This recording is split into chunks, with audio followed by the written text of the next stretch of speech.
GMPT အတွက်ဖြစ်လန်းလေးကိုပြပြပါမယ်ရှင်။ခွန်လာပိုက်တန်ဆက်လာပိုင်း GMPT က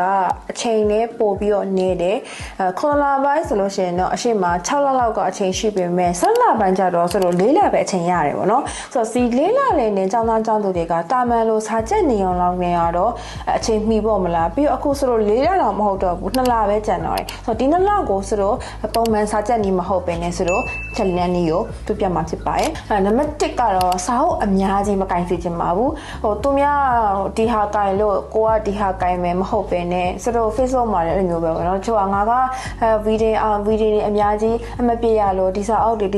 င်ခဲ့တယ်ဆိုပြီးတော့ကိုကင်နေတဲ့စာအုပ်ကိုမကင်မဲနဲ့ဟိုသူများဟာလိုက်ရောင်တာပေါ့လေဟိုရောင်ဒီရောင်မဟုတ်ပဲနဲ့ဘာဆောင်မှမရဘူးဖြစ်သွားလိမ့်မယ်ပေါ့နော်အဲ့ဒီဟာကိုနံပါတ်1အထူးသတိထားပါနောက်ထပ်နံပါတ်2တစ်ခုကကြတော့မေကိုဟောင်းဒီတွေကပါတတ်တဲ့ဒီ vocab တွေ grammar တွေပေါ့နော်အဲ့ဟာတွေကိုအထူးသတိလိုက်ဝယ်ပေါ့နော်ဆိုအဲ့ဒီဟာတွေကအရင်အရေးကြီးပါတယ်သူများတွေထုတ်ထားပြီးသားဟာတွေကိုလိုက်ဝယ်ပါကိုယ်တိုင်ထုတ်ရင်တော့အချိန်အရင်နေကြပါလိမ့်မယ်ဆိုတော့ဖြတ်လန်းကိုသုံးပါနံပါတ်3တစ်ခုကတော့ some practice အတန်းတက်ခိုင်းတာဖြစ်ပါတယ်ဟိုတာမန် self study လုပ်နေတဲ့သူအချိန်ရှိတဲ့သူတွေကတော့လုံးဝတက်ဆရာမလို့ပါဘူးဒါပေမဲ့လုံးဝဘယ်လိုစကရအောင်လဲမသိတဲ့သူတွေ exam practice ကိုဘယ်စာအုပ်ကိုင်လို့ကိုင်အောင်လဲမသိတဲ့သူတွေအတွက်ကတော့ exam practice တန်းတက်တင်ပါတယ်ဘာဖြစ်လဲဆိုတော့ exam practice အတန်းမှာကဆိုတော့ဆရာဆရာမတွေနဲ့အမြဲထိတွေ့ရမှာဖြစ်တယ်ဆရာဆရာမတွေကတော့ဒီစာအုပ်တွေက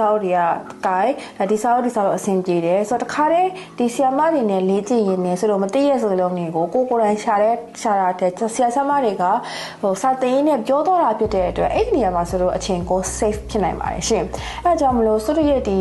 ယူရီနေဟောမှာလည်း exam practice အတန်းမှာအရင်နှစ်ကကလေးကလည်းအများကြီးအောင်သွားတဲ့သူတွေအများကြီးရှိသလိုမပြေရတဲ့သူတွေလည်းအများကြီးရှိပါတယ်ဆိုတော့အဓိကအဖြစ်ဆိုတော့ဒီလိုကျောင်းသားတွေကိုဘယ်လိုထွင်ရလဲဆိုတော့ exam practice အတန်းမှာ Zoom meeting အပြင်ပေါ့နော်ဆိုတော့နေ့တိုင်းmini test တွေလုပ်ပေးတယ်ဆိုတော့ motivation post တွေလည်းရှိတယ် homework လေးလည်းရှိတယ်ဆိုတော့ note တွေလည်းပေးတယ်ပေါ့နော်ခုနပြောတဲ့အတိုင်းပဲဆိုတော့ exam practice အတန်းမှာက note တွေပါထည့်ပြီးဖြစ်ပါတယ်ဆိုတော့ exam practice အတန်းကိုလာအပ်ပြီးဆိုတာနဲ့ဆိုတော့ note ပါထည့်ပေးထားပါတယ်ပြီးတော့ exam practice ကအမြဲတမ်းဒီလိုမျိုး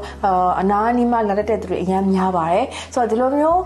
ကျောင်းသူတွေရောအောင်လို့ပေးရဆိုတဲ့တာဝန်ကလည်းအရန်ကိုကြီးမားတဲ့ကြောင့်မလို့ဆိုတော့တေချာအောင်ထိန်းပါတယ်ဒီလိုကျောင်းမလာတဲ့ရင်တော့မှလိုက်ပြီးတော့ခေါ်တဲ့အချင်းရှိရပါမယ်စာကိုလောက်ရမယ်ဆိုတဲ့ပုံစံမျိုးနဲ့ပဲဆိုတော့ထိန်းပါရှင်အဲဒါကြောင့်မလို့ဆိုတော့ exam practice တန်းကိုလာတက်ချင်တယ်ဆိုလို့ရှိရင်တော့ဆိုတော့ရဲ့